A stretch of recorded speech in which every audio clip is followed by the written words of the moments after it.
This is Walter Cronkite in our newsroom, and there has been an attempt, as perhaps you know now, on the life of President Kennedy. He was wounded in an automobile driving from Dallas Airport into downtown Dallas, along with Governor Connolly of Texas. They've been taken to Parkland Hospital there, where their condition is as yet unknown. We have not been told their condition. At Dallas, in the downtown hotel room, a group had been gathered to hear President Kennedy when he was waiting his arrival. Let's switch down there now, where Eddie Barker of KRLD is on the air.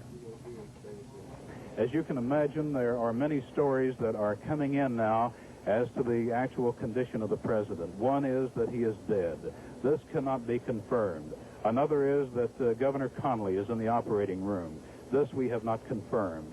The president was whisked from the scene of the attempted assassination, or assassination depending upon his condition, of course, at this hour, by bus to Parkland Hospital. And the president undoubtedly is in the emergency room at that hospital, which would be on the first floor of Parkland. No word is yet. We are awaiting something more official. It is, of course, difficult, certainly, to go on scanty reports. This is Walter Cronkite back at the CBS newsroom in New York. We have just been advised from Dallas that blood transfusions are being given to President Kennedy. Let us recall for you now what has transpired in this. KRLD is reporting they've been told by somebody in the hospital the president is dead. Only a rumor, but they've been told that. KRLD is saying.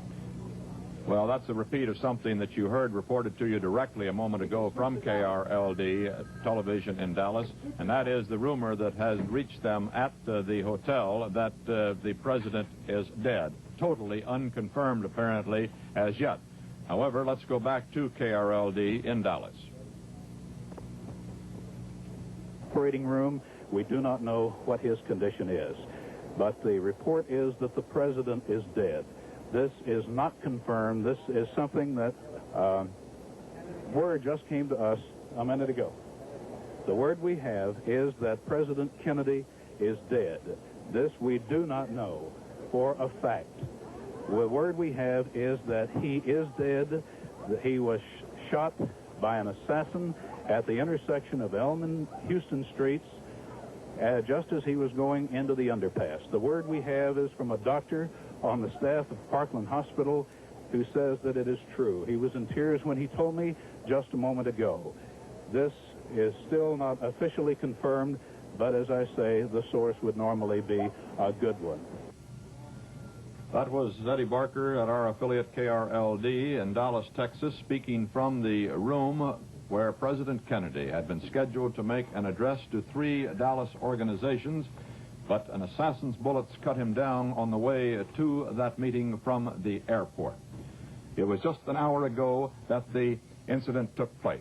We have just learned, however, that Father Huber, one of the 2 priests called into the room, has administered the last sacrament of the church to President Kennedy. Regarding the probable assassin, the sheriff's officers have taken a young man into custody at the scene, a man 25 years old. We just have a report from our correspondent Dan Rather in Dallas that he has confirmed that President Kennedy is dead. There is still no official confirmation of this, however. It's a report from our correspondent Dan Rather in Dallas, Texas. We're now going into that Dallas luncheon the president had planned to address. Let's go back. Prayers, we understand, are underway. That we may reveal that tongue that shall be pleasing to thee. And that we shall... Vice President Lyndon Johnson has not been seen in the corridors of the Parkland Hospital.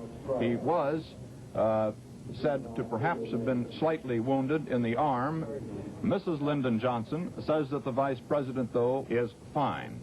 Throughout the streets of Dallas, the Dallas police had been augmented by some 400 policemen called in on their day off because there were some fears and concerns in Dallas that there might be demonstrations, at least, that could embarrass the president.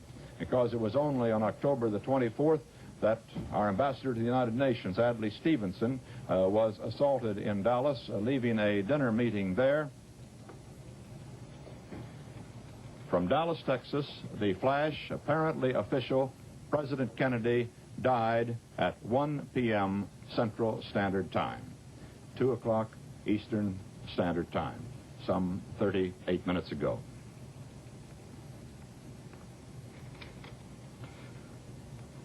Vice President Lyndon Johnson has left the hospital in Dallas, but we do not know to where he has proceeded. Presumably, he will be taking the oath of office shortly and become the 36th President of the United States.